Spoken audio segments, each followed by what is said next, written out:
Guarantee ಯೋಜನೆಯ ಪರಿಷ್ಕರಣೆಗೆ ಸರ್ಕಾರದ ಬಿಗ್ ಪ್ಲಾನ್. ಗೃಹಲಕ್ಷ್ಮಿ ಗೃಹಜ್ಯೋತಿ ಗ್ಯಾರಂಟಿಗೆ ಆಪರೇಷನ್ ನಡೆಯಲಿದೆ. ಎರಡೂ ಯೋಜನೆಗಳ ಫಲಾನುಭವಿಗಳ ದಾಖಲೆಗಳ ಮರುಪರಿಶೀಲನೆ ಆಗುತ್ತೆ. ಗೃಹಲಕ್ಷ್ಮಿ ಮತ್ತು ಗೃಹಜ್ಯೋತಿ ಯೋಜನೆಗೆ ಮರುಪರಿಶೀಲನೆ ಅರ್ಜಿ ಸಲ್ಲಿಕೆ ಬಳಿಕ ಮನೆ ಮನೆಗೆ ತೆರಳಿ ಸರ್ವೆಯನ್ನ ಮಾಡಲಾಗುತ್ತೆ.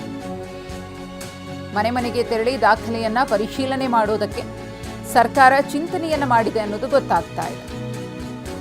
ಗೃಹಲಕ್ಷ್ಮಿ ಮತ್ತು ಗೃಹಜ್ಯೋತಿಗೆ ಸಂಬಂಧಪಟ್ಟಂತೆ ಪರಿಷ್ಕರಣೆಯನ್ನ ಮಾಡೋದಕ್ಕೆ ಸರ್ಕಾರ ಮುಂದಾಗಿದೆ. ಸಿಎಂ ಡಿಕೆ ಶಿವಕುಮಾರ್ ಅವರು ಒಂದಷ್ಟು ಕಟ್ಟಪ್ಪಣೆಯನ್ನ ಹೊರಡಿಸಿದ್ದಾರೆ. ನಮ್ಮ ರಾಜ್ಯದ ಫಲಾನುಭವಿಗಳಿಗೆ ಮಾತ್ರ ಸಿಗಬೇಕು, ಒಬ್ಬನೇ ಒಬ್ಬ ಅರ್ಹ ಫಲಾನುಭವಿಗೆ ತೊಂದರೆ ಆಗಬಾರದು.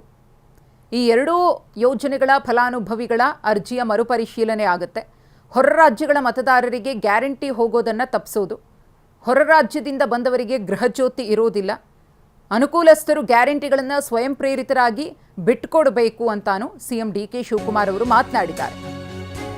ಅರ್ಜಿ ಮರುಪರಿಶೀಲನೆಯನ್ನು ಮಾಡೋದಕ್ಕೆ ಮನೆ ಮನೆಗೆ ತೆರಳಿ ಸರ್ವೆಯನ್ನು ಮಾಡುವಂತಹ ಚಿಂತನೆಯೂ ಕೂಡ ಸರ್ಕಾರದ ಮಟ್ಟದಲ್ಲಿದೆ. 10 ಅಂಶಗಳ ಮೂಲಕ ಮಾಹಿತಿಯನ್ನ ಪಡೆಯಲು ಸರ್ಕಾರ ಮುಂದಾಗಿದೆ. ಫಲಾನುಭವಿಗಳಿಂದ ಮರುಪರಿಶೀಲನಾ ಅರ್ಜಿಯ ಮೂಲಕ ಮಾಹಿತಿ. ಗ್ಯಾರಂಟಿಗೆ 10 ದಾಖಲೆಗಳು, ಮನೆ ಯಜಮಾನಿ ಮತ್ತು ಗಂಡನ ಹೆಸರು, ಪ್ರಮುಖ 10 ಅಂಶಗಳ ಮಾಹಿತಿಯನ್ನು ಕೊಡ್ತಿದ್ವಿ. ವಾಸಸ್ಥಳದ ಪ್ರಮಾಣ ಪತ್ರ, ಅಂದರೆ ಅವರು ಎಲ್ಲಿ ವಾಸ ಮಾಡ್ತಿದ್ದಾರೆ ಆ ಪರ್ಮನೆಂಟ್ ಸ್ಥಳದ ಪ್ರಮಾಣ ಪತ್ರ, ಪಡಿತರ ಚೀಟಿಯ ಸಂಖ್ಯೆಯನ್ನು ಕೊಡಬೇಕಾಗುತ್ತೆ. ವೋಟರ್ ID, ಈ ದಾಖಲೆಗಳನ್ನು ಪರಿಗಣಿಸಲಾಗುತ್ತೆ ಈ ಒಂದು ಯೋಜನೆಯ ಸದುಪಯೋಗವನ್ನು ಪಡಿಬೇಕು ಅಂದರೆ. ಹಾಗೆಯೇ ಆಧಾರ್ ನಂಬರ್, ಜಾತಿ ಮತ್ತು ಆದಾಯ ಪ್ರಮಾಣ ಪತ್ರವನ್ನು ಸಲ್ಲಿಕೆ ಮಾಡಬೇಕಾಗುತ್ತೆ. ಈ KYC ಆಗಿರುವಂತಹ ಬ್ಯಾಂಕ್ ಪಾಸ್ಬುಕ್ ಅನ್ನು ಕೂಡ ದಾಖಲೆಯಾಗಿ ಪರಿಗಣಿಸಲಾಗುತ್ತೆ. ಬ್ಯಾಂಕ್ ಖಾತೆಗೆ ಲಿಂಕ್ ಆಗಿರುವಂತಹ ಮೊಬೈಲ್ ಸಂಖ್ಯೆಯನ್ನು ಕೂಡ ಫಲಾನುಭವಿಗಳು ಕೊಡಬೇಕಾಗುತ್ತೆ. GST IT ಪಾವತಿ ಮಾಡ್ತಿದ್ರೆ ಅದನ್ನು ಕೂಡ ತಿಳಿಸಬೇಕಾಗುತ್ತೆ.